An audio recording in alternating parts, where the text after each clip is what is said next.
Hello there, Adam Bazalgett here, founder of SW Golf Academy. Today, my three tips if you like, for leaning the shaft and compressing the ball at impact. Everyone wants a crisp iron shot, nice divot in front of the ball. And I'll also review the Precision Impact tool, a tool designed specifically to help you do that, and show you some different uses you might get out of that. But I think you'll find these three keys reasonably helpful.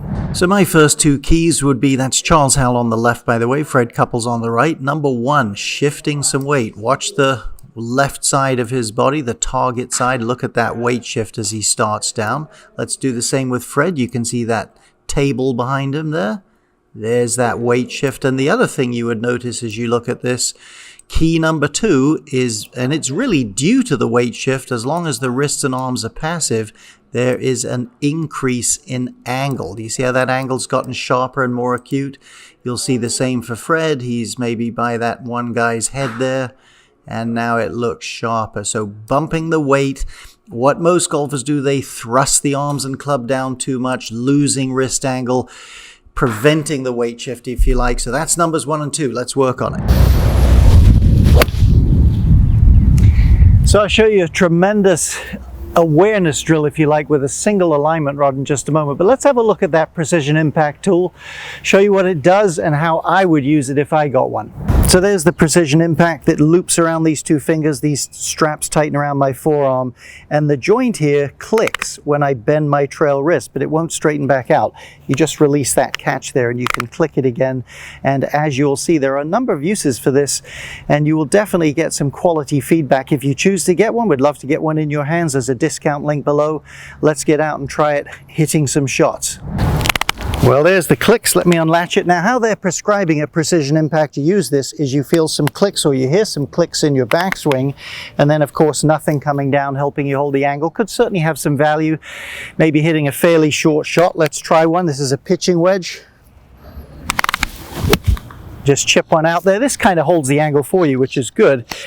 But how I would prefer to use it would be to, and let's rehearse it without the ball first, to hear a few clicks going back, but to increase the clicks or continue to hear the clicks as I start down. That means the club's loading, or the right wrist is loading in my case.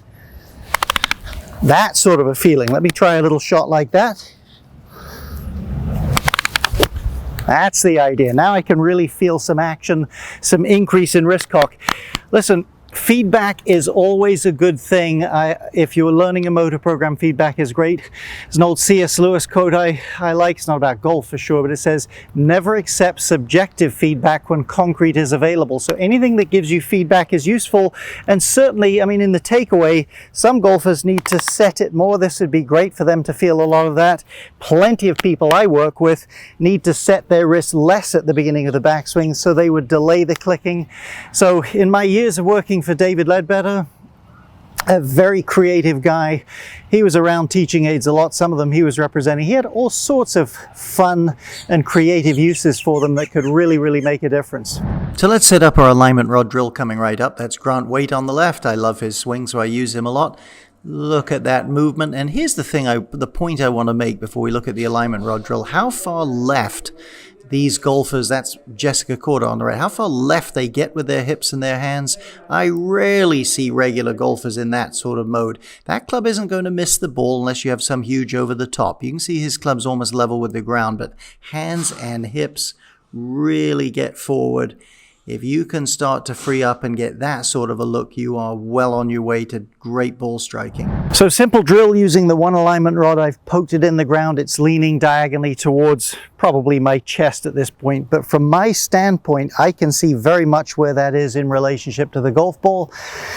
Easy feedback. All I have to do is feel like most of my lower body is beyond that, and certainly that my hands are well beyond that when I hit the ball. So if that's what I'm trying to feel, that's not that difficult to do, doing it on a small scale. Now, my number 3 key, and I've been around golf for decades teaching it and playing it, the mental key, and that is people don't give themselves the freedom, if you like, to make big changes when they're working on stuff like that. I am telling you, and I have many top teachers I've talked to agree with me on this, or I agree with them or whatever, the great majority of people make 100% of their mistakes in their life on that side of the ball. Do you know how rarely I see an average golfer on a reasonable swing plane, let's assume, not faking it this way, get so far past the ball with their hands and hips that they don't hit a good shot? I don't know that I've ever seen that. So loosen up, don't be afraid to make mistakes, hit some shots. That was so far forward, I topped the ball. I don't care, I felt something new.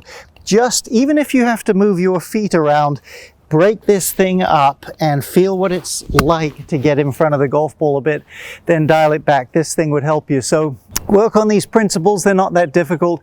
You can make progress. It may take a little while before you can take it out to a tournament. The Precision Impact tool is certainly very helpful. Feedback's great. Again, check the link. You can pick one up at a discount. I hope this video helps you. Thank you.